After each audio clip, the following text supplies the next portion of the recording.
तो आज की जो वीडियो होने वाली है वो है सीटेट एग्ज़ाम को लेकर। रिसेंटली सीटेट दिसंबर 2024 का जो रिज़ल्ट आया था उसमें मेरा सीटेट क्वालिफाई हो गया है। तो मैं आज आपको ये बताना चाह रही हूँ कि फर्स्ट अटेम्प्ट में अगर आपको सीटेट क्रैक करना है तो किस वे में करना है और मेरी क्या स्ट्रेटजी रही है इसको लेकर। सो मैं जस्ट आपसे अपने जो एक्सपीरियंसेस है वो शेयर करना चाहती हूँ, या कुछ मैंने गलतियाँ की वो मैं शेयर करना चाहती हूँ कि आप ना करें। जैसे कि मेरा ये फर्स्ट अटेम्प्ट था और विदाउट बीएड है। बीएड मैंने जस्ट एडमिशन ले लिया, I am first year student of BEd. लेकिन क्या हुआ कि जब मैंने एग्ज़ाम दिया, जितनी मैंने तैयारी करी तो मेरे 96 स्कोर हुए हैं। बट आई थिंक कि मैं अगर थोड़ा-सा और सीडीपी में मेहनत करती तो शायद मेरे थोड़े से और अच्छे मार्क्स बन सकते थे।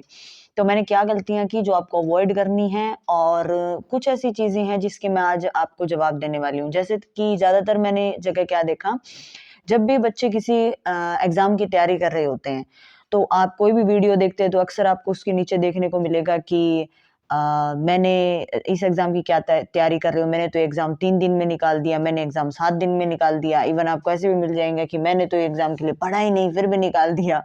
ठीक है? तो इस तरीके के बहकावे में बिल्कुल भी ना आएँ। ये सिर्फ़ कहने की बातें होती हैं। और ऐसा कौन से लोगों के साथ होता है जो बिना तैयारी के या कम तैयारी के एग्ज़ाम निकाल लेते हैं, मैं उनकी भी बात करूँगी। तो इस वीडियो में मैं आपको बताने जा रही हूँ कि अगर आपको सीटेट क्रैक करना है तो आपको किस वे में करना है, और क्या गलतियां आपको नहीं करनी है, और कौन-कौन से यूट्यूब चैनल्स या कौन-कौन से स्टडी मटेरियल है जो आपको फॉलो करना है। तो शुरू करते हैं वीडियो को, सीधी बात, नो बकवास।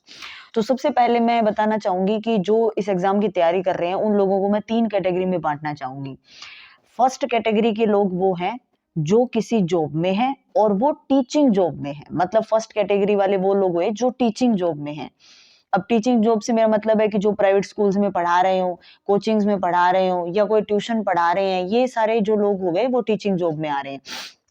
इन लोगों को सबसे कम स्टडी करने की जरूरत होती है। कोई भी टीचिंग एग्जाम, इवन सीटेट अगर आप निकाल रहे हो तो इन लोगों को सबसे कम स्टडी करने की जरूरत होती है। ये वो लोग होते हैं जो कहते हैं कि हमने 3 दिन 7 दिन में सिर्फ मोटी मोटी तैयारी करके अपना जो एग्जाम है वो निकाल लिया, क्योंकि ऐसे लोगों के बेसिक्स कंसेप्ट क्लियर होते हैं।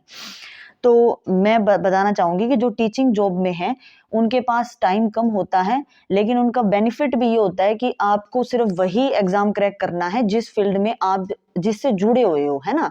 जैसे अगर आप 5th तक पढ़ा रहे हो या 6th 8th तक या 10th तक, जो भी क्लासेस को आप पढ़ा रहे हो, तो आपके बेसिक कंसेप्ट क्लियर होते हैं। आपको बेसिक हिंदी इंग्लिश आती है, बेसिक आपको मैथ्स का भी आइडिया, अगर आप मैथ्स में, जैसे मेरा सब्जेक्ट मैथ्स और साइंस का था, तो उसका भी आपको आइडिया होता है। तो ऐसे लोगों को क्या करना होता है, ज्यादातर उन्हें क्या पढ़ने की जरूरत है, इन्हें कम पढ़ने की जरूरत पड़ती है क्योंकि इनकी स्पेसिफिक नॉलेज है, ये मैं बता चुकी हूँ। दूसरा जो मैं यहाँ पे पॉइंट बताना चाह रही हूँ, अगर आपने टीचिंग जॉब में है आप, और अगर आपकी बीएड कंप्लीट है तो आपको सीडीपी की भी नॉलेज होगी। अगर आपकी बीएड नहीं है, जैसे कि मैं, इन केस मेरी एमएससी थी बट बीएड में मैंने जस्ट एडमिशन लिया है, टीचिंग जॉब में मेरे को काफी टाइम हो गया है टीच करते हुए, तो उसमें आपको थोड़ा सा सीडीपी पढ़ने की जरूरत पड़ेगी, जो कि विदाउट बीएड वाले हैं बट टीचिंग जॉब में हैं। बीएड कर रखी है तो उसमें भी ठीक है। फिर आपको देखना क्या है, अरे भाई मैम आप ये बता दो भी करना क्या है, तो उसमें भी मैं बता दूं, जो टीचिंग जॉब में है आपको जो वन शॉट सीरीज होती है, जैसे कि वन शॉट सीरीज आती हैं, for example one shot series of CDP, one shot series of Hindi, one shot series of English pedagogy, जिसमें आपको पेडागोजी की या फिर जो सब्जेक्ट की नॉलेज है उसकी वन शॉट ब्रीफली जो कहते हैं आपको मिल जाता है कि क्या है। उन चीजों को आपको फॉलो करना है।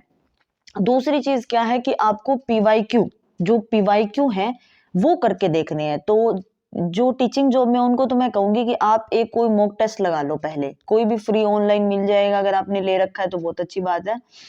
वो आप टेस्ट लगा के क्या है, देखो कि आपके कहाँ मार्क्स कम आ रहे हैं और कितने मार्क्स बन रहे हैं, उससे आपको आइडिया हो जाएगा। जैसे अगर आप एसएस पढ़ा रहे हो, आपके इंग्लिश में कम आ रहे हैं, आप मैथ पढ़ा रहे हो, आपके साइंस में कम आ रहे हैं, साइंस पढ़ा रहे हो, मैथ में कम आ रहे हैं, जिस सब्जेक्ट में आपके कम नंबर आ रहे हैं, आपको सिर्फ उसी के बेसिक कंसेप्ट क्लियर करने हैं। और उसके बेसिक कंसेप्ट क्लियर करने के लिए आपको सबसे बेस्ट है एनसीईआरटी क्लियर करनी है। मतलब एनसीईआरटी की जो भी बुक है वो आपको अच्छे से आनी चाहिए। ये एग्जाम लेवल 2 का हालांकि 8 तक होता है, बाकी क्वेश्चंस इसमें 10 तक की एनसीईआरटी से पूछे जाते हैं।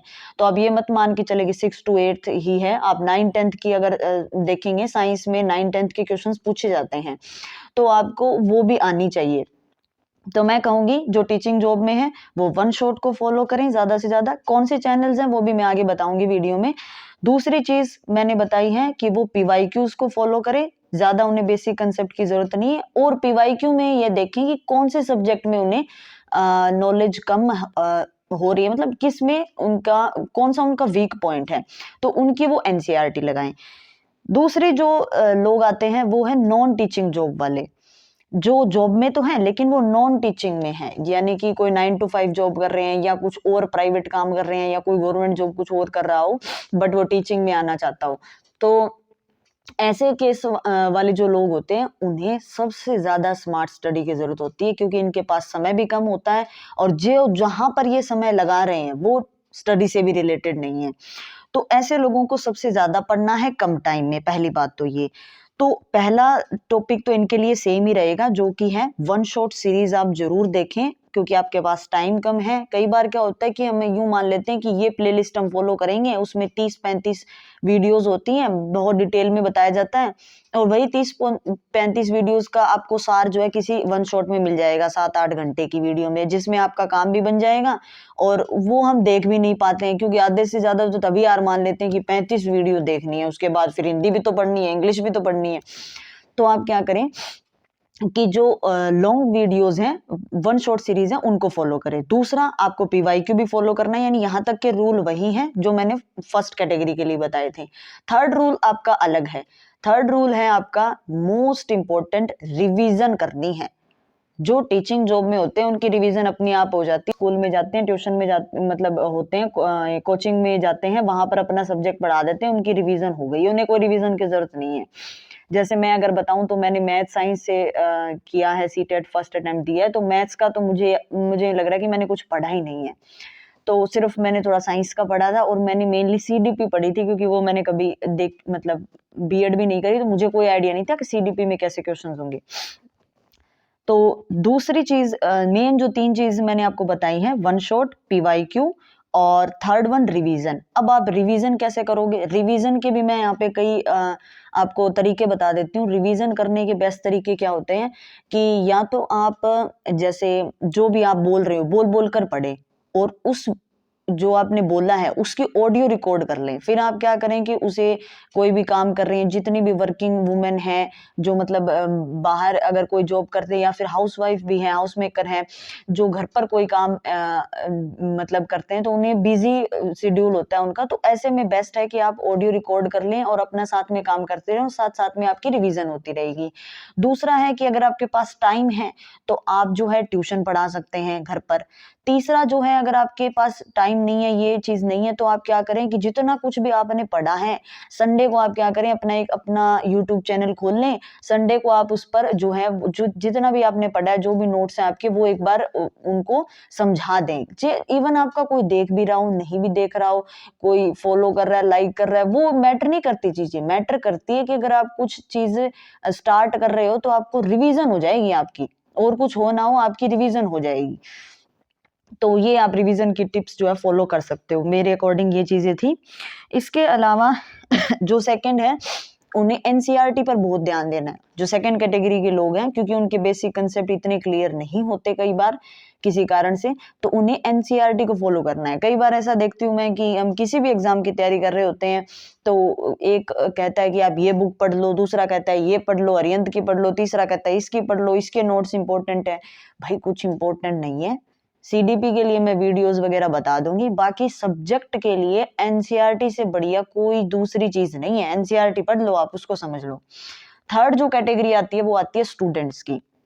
जो स्टूडेंट्स हैं, जो अपनी कोई ग्रेजुएशन मतलब करके, जिसने बीएड कर रखी हो या बीएड कर रहा है, मास्टर्स कर रहा है, कुछ भी, मतलब जो सीटेट का एग्जाम दे रहा है और बीएड में इनरोल कर रखा है, तो ऐसे बच्चों के पास इनफ टाइम होता है। तो मैं आपको कहूंगी कि आप डीपली पढ़ें।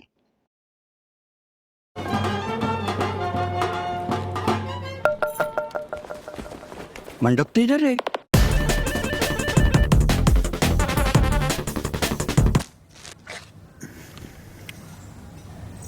भूखे पेट ना हो पाएगा सिस्टर। पीनट्स कैरमल चॉकलेट से भरा कैडबरी फ्यूज, भूखे पेट ना हो पाए।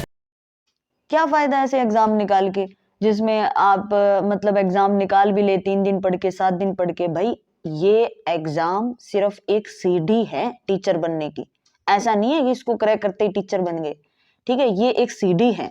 तो ये आपको प्राइवेट जॉब में हेल्प करेगी। पहली बात तो आपकी स्टेबिलिटी को हेल्प करेगी। दूसरी चीज मैं ये कहना चाहती हूँ कि अगर आप नेक्स्ट कोई भी एग्जाम दोगे तो उसमें आएंगे तो यही सब्जेक्ट आपके सब्जेक्ट आने, जिस एग्जाम से आप निकाल रहे हो, जिस सॉरी सब्जेक्ट से आप निकाल रहे हो एग्जाम, वही सेम सब्जेक्ट आएंगे, सीडीपी आएगी। तो क्यों ना आप पहली बार में ही डीपली स्टडी करें। हम करते ही क्यों ऐसे काम कि हमें मतलब क्या होता है, मनुष्य की ये दिक्कत है कि बस थोड़े से टाइम में और सारा आउटपुट मिल जाए।